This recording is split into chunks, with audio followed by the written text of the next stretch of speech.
रात्रीच्या काळोखाला घाबरून चांदोबा सुद्धा आपल्या घरी जाऊन झोपला होता आणि तो आकाशात नसलेला पाहून चांदण्यानेही काढता पाय घेतला होता. ती रात्र अमावस्येची होती.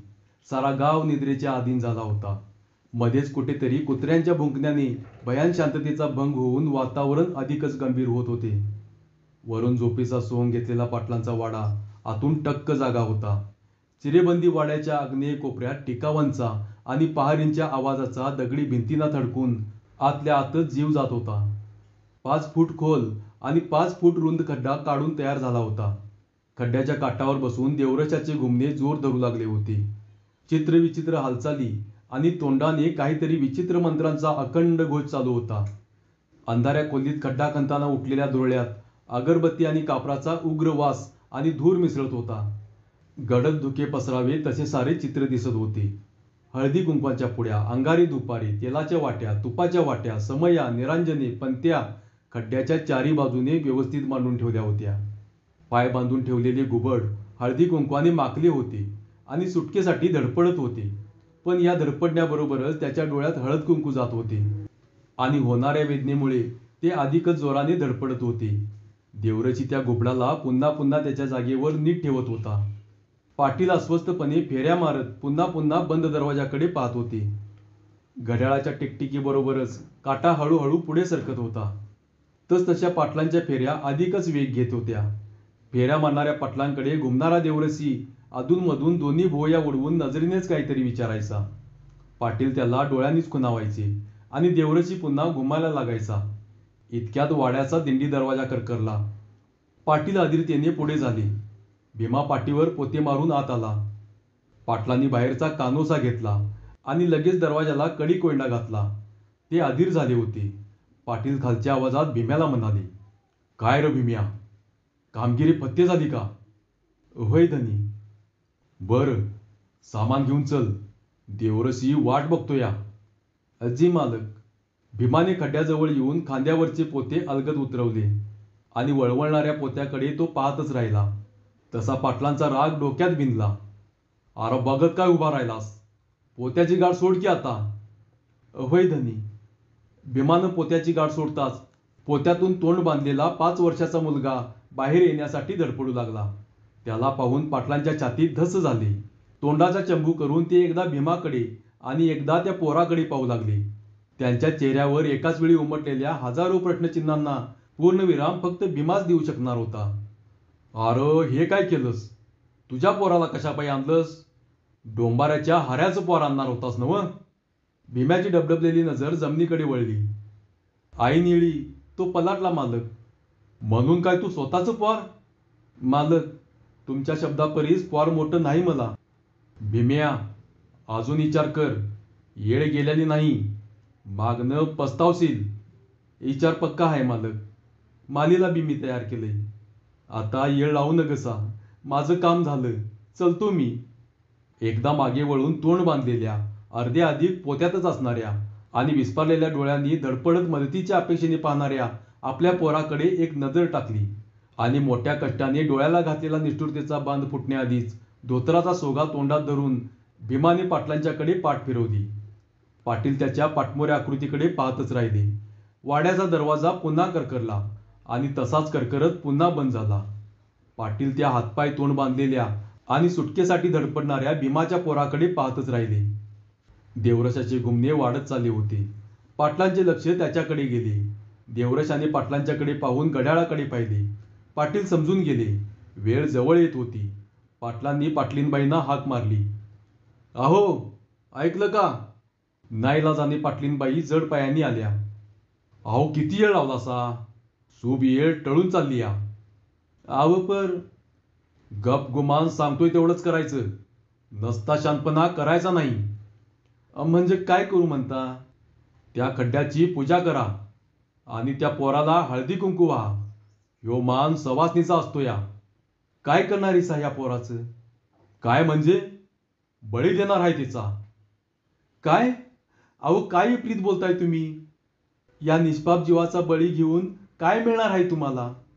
पाटलीनबाईंच्या त्या अनपेक्षित प्रश्नाने पाटील गंभीर झाले. त्यांच्या डोळ्यासमोर ती घटना जशीच्या तशी तरळू लागली. ती दुपारची वेळ होती. पाटील जेवण आटपून पाळण्यावर पान खात बसले होते. त्याचवेळी एका कुडमुड्या जोशानं पाटलांच्या वाड्यात प्रवेश केला. काय बुवा, कसं काय येणं केलं येरवाळी? पाटलांनी येरवाळी ह्या शब्दावर दिलेला जोर जोशाला चांगलाच ध्यानात आला. पाटील, आता पूर्वीचा जमाना राहिला नाही. आता दिवस कासरावर वर आल्याशिवाय कोण उठतच नाही, आणि उठलीच तर आपापल्या कामात असत्या ती. आमच्यासारख्यांच्याकडे बघायला कुणाला येळ असती या? जेवण आटोपल्यावर घटकाभर लोक निवांत असत्या ती, म्हणून ही येळ निवडली बघा. मग सूर्योदयापूर्वी फिरवून काय फायदा म्हणतो मी? जमान्याबरोबर आपण बी बदलायला पाहिजे का नको?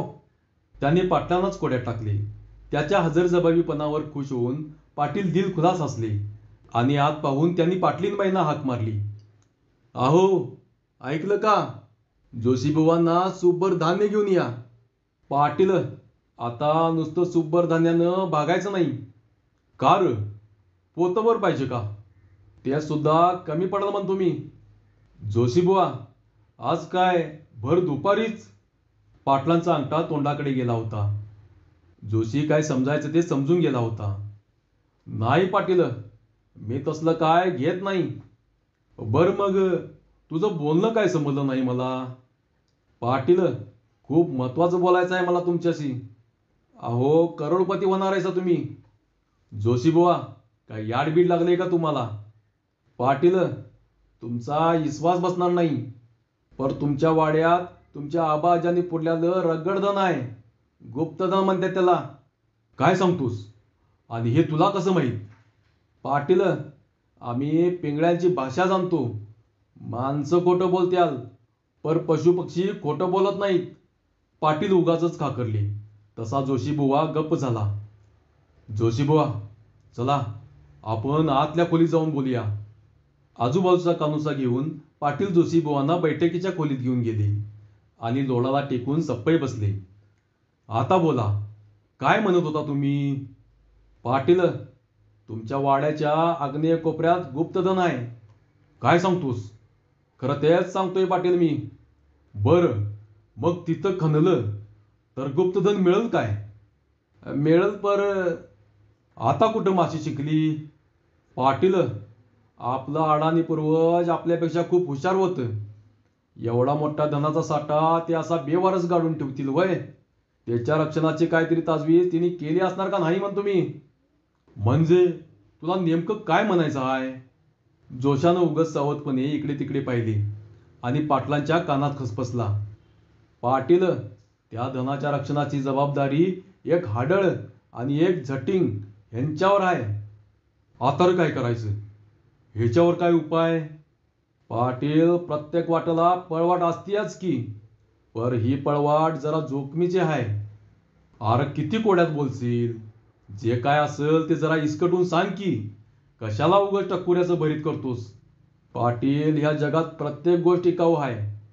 आपण फक्त त्या गोष्टीची योग्य किंमत मोजली की ती गोष्ट आपली झालीच म्हणून समजा.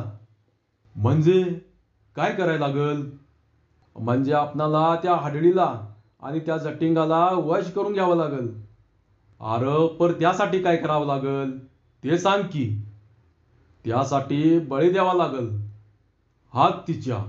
एवढंच नव्ह, अरे किती लागतील तेवढी बकरी आणि बोकड द्यायला तयार आहे मी. पाटील, ह्या बळीनं काम भागायचं नाही. पाटलांचा चेहरा गंभीर झाला. मग कसली बळ पाहिजे? 2 पायांची म्हणतो मी. पाटलांचा गंभीर चेहरा क्षणात फुलला. जोशीबुवा, तू भलताच विनोदी दिसतोस. अरे कोंबडं पाहिजे असं सरळ सांग की. नाही पाटील, ही बळ ती नवं. ती नवं? मग कसली हाय? पाटील, तुम्हाला नरबळी द्यावा लागल. जोशीबुवांच्या त्या भयानक वाक्यानं पाटलांच्या काळजाचा ठोकाच चुकला. दचकलेल्या पाटलांचा लोडाला टेकलेला कोपर लोडावरून घसरला. ते स्वतःला सावरण्याचा प्रयत्न करू लागले. काय? नरबळी? वय पाटील, नरबळी. तरच ते धन. छा छा, हे काय करीत? मी आपलं सांगायचं काम केलं. पुढं तुमची मर्जी. चला निघतो मी. अरे बस, जाशील म्हणस. मला सांग, ह्याला बी काहीतरी पळवाट असेलच की.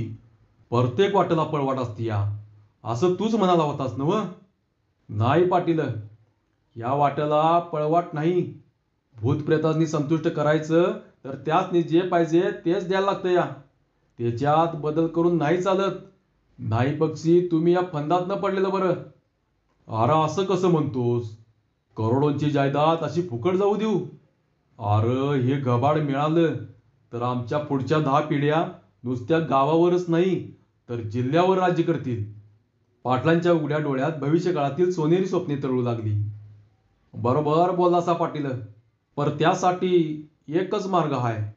एवढी रिस्क जर घेतलासा तर अगदी तुम्ही म्हणतासा तसं होईल. मी जरा विचार करून सांगतो. करा.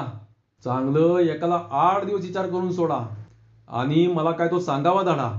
कारण आजपासून नव्या दिवशी अमावस्या आहे आणि या अमावस्येला प्रेतात्म्यांची इच्छा पूर्ण केली तरच ते धन. बर बर, तू निघ आता. काय रे भीम्या?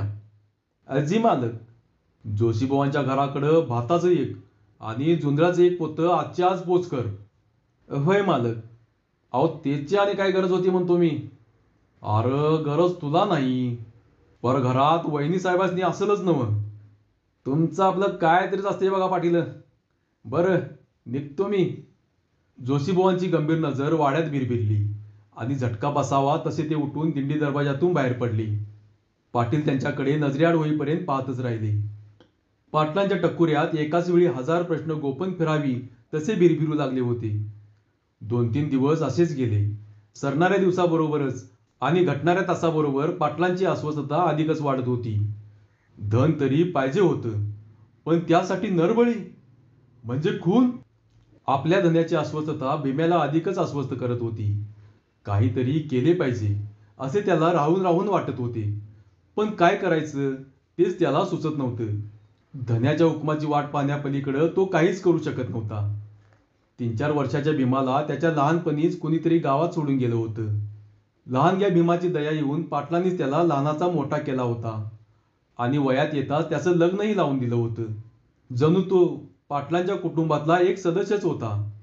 पण भीमा ही आपली पायरी ओळखून होता. त्यानं आपली पायरी कधी सोडली नाही. पाटलांनी कोणतेही काम सांगावं आणि भीमानं ते चोख पार पाडावं, हा जणू अलिखित नियमच बनला होता. न राहून भीमानं मालकांना त्यांच्या अस्वस्थतेचं कारण विचारलं. पाटलांनाही भीमाला आपल्या कामगिरीत सामील करून घेणं भागच होतं, कारण तो विश्वासू होता. त्याचबरोबर तोच ही कामगिरी पूर्ण करू शकेल याची पाटलांना खात्री होती. पाटलांनी सर्व वृत्तांत भीमाला सांगितला आणि येत्या अमावस्येपर्यंत कोठून ही बळीची व्यवस्था करण्यास सांगितले. पाटलांचा हा अघोरी हुकूम ऐकून भीमाच्या काळजाचं पाणी पाणी झालं. आजपर्यंत पाटलांचं कोणतंही काम भीमानं टाळलं नव्हतं, पण हे काम म्हणजे भीमासमोर दुसरा पर्यायच नव्हता. काम जोखमीचं होतं, पण करावंच लागणार होतं. भीमा कामाला लागला. देवरशाची घुमणे, घुबडाची तडफड, खोलीभर पसरलेला धुरळा आणि त्या धुरळ्यात मिसळलेला अगरबत्ती आणि कापरांचा उग्र वास, खड्ड्याच्या भोवती पेटत्या समया आणि त्यात भर म्हणून थोड्या वेळातच धडापासून वेगळे होणारे भीमाच्या मुलाचे मुंडके. ही कल्पनाच पाटलींबाईंना असह्य होत होती. अहो ऐकलं का, काय म्हणते मी? भूतकाळात हरवलेल्या पाटलांना पाटलींबाई हलवत होत्या. तसे पाटील दचकून भानावर आले. त्यांनी पाटलींबाईंचा हात झिडकारला. लई शांतपणा करू नगसा. गुमान सांगतोय तेच करायचं. मला जीव द्याय सांगा, पर हे पाप कराय सांगू नगसा. अहो भीमाच्या पोटचा पोर आहे ह्यो. आपल्या उपकाराची फेड पोटचं पोर देऊन कराय निघालाय तो. अहो काय यातना होईत असेल त्याच्या बापाला आणि त्या माऊलीला. तुम्हाला नाही समजणार हे दुःख, कारण त्याच्यासाठी बाप व्हायला लागतंय. देवानं कदाचित त्यामुळेच आपल्याला पोरबाळ दिलं नसल. अहो आपल्याला पोटचं पोर असतं तर त्याचा बळी दिला असता का तुम्ही? पाटलींबाईंच्या त्या अभद्र बोलण्यानं पाटलांच्या कपाळावरची धोंडसीर तट्ट फुगली. त्यांना ती कल्पनाही सहन झाली नाही. बास, खूप बोललासा. आता गुमान तोंड बंद ठेवा. अहो पर मी काय म्हणते, जरा ऐकता का? बोला. काय बोलायचं हाय ते एकदाच उलटी करून टाका. पाटलींबाईंच्या बोलण्याने दुखावलेल्या पाटलांचा राग अजूनही शमला नव्हता. देवाच्या कृपेनं आपणाकडं जमीन जुमला, पैसा अडका, सारं हाय. मग पैशाचा इतका अट्टाहास कशा पायी? पैशाची आणि सत्तेची नशा काय असतीया हे तुम्हा बायकासनी नाही कळायचं. 2 लुगडी, राहायला छप्पर आणि पोटाला 2 वेळचं जेवण, इतकीच तुमच्या आयुष्याकडून अपेक्षा. अहो, सुख सुख आणि दुसरं काय असतंय? सुख मानण्यावर असतंय नव. बस, पुरे झाला शानपणा. पाटलांचा आवाज चढला होता. अहो, माझं जरा ऐका. मुलाबाळांपेक्षा जगात कुठली संपत्ती मोठी आहे का? त्यांच्या तोंडातनं बाहेर पडणारा आई आणि बाबा हे शब्द कुबेराच्या साऱ्या संपत्तीपेक्षा अनमोल असतात. मग ही संपत्ती गमवून तुम्ही असं काय मिळवणार आहेसा? खरं आहे तुमचं. पर आम्हा अभाग्यासनी कुठं आहेत मुलं बाळ? मूल नसलेल्या जाणीवेनं झालेल्या दुःखामुळं पाटलांचं दगडासारखं काळीज लोण्यासारखं विरघळलं होतं. अहो, मी काय म्हणते? बोला. पाटलांचा आवाज खालच्या पट्टीत आला होता. थोड्या वेळापूर्वीची त्यांची करडी नजर बाप नसतानाही आतल्या बापाच्या मायेने ओलावली होती. जर देव आपल्याला मुलगा देणार असेल तर तुम्ही ही बळी थांबवाल? काय? पर असं कसं होईल? होय, माझ्यावर विश्वास ठेवा. अगदी असंच होईल. जर असं होणार असेल तर नक्की थांबवीन. तुम्हाला पोरगा मिळेल, पर गुप्तधन मिळणार नाही. अहो, कसलं गुप्तधन घेऊन बसलाय तुम्ही? मी माझ्याकडं आहे ते सारं धन सुद्धा मुलाच्या बदल्यात देवाला द्यायला तयार आहे. सांगा तुमच्या देवाला मला मूलबाळ द्यायला. त्याच्या तोंडून आबा हा शब्द ऐकायला कान तरासल्यात आमचं. त्याच्या पुढं जगातलं सारं धनही मला तुच्छ वाटेल. सांगा तुमच्या देवाला मला मूलबाळ द्यायला. पाटील भावनावश झाले होते. त्यांची धारदार कडी नजर पार बोथट झाली होती आणि त्या आड्याकडे पाहत डोळ्यात डबडबून बाहेर पडू पाहणारी बापाची माया आतल्या आतच मुरवण्याचा प्रयत्न करत होते. पाटलीनबाईंनी धावत जाऊन पोत्यातून सुटकेसाठी धडपडणाऱ्या भीमाच्या पोराचे बांधलेले हातपाय सोडले आणि भेदरलेल्या त्या पोराला ममतेने छातीशी कवटाळले. घाबरलेलं पोर मोठ्या संकटातून सुटल्यावर आईच्या कुशीत शिरावं तसे पाटलीनबाईंना घट्ट बिलगले. पाटील समजायचे ते समजून गेले. त्यांनी सुद्धा धावत जाऊन त्या पोराला मोठ्या प्रेमाने मिठी मारली. पाटलांच्या ओलावलेल्या पापण्यांचा बांध फोडून पितृप्रेमाचा निर्मळ झरा खळाळून वाहू लागला होता. कुबेराच्या खजिन्यापेक्षाही किमती धन आज त्यांना मिळाले होते. धन्यवाद.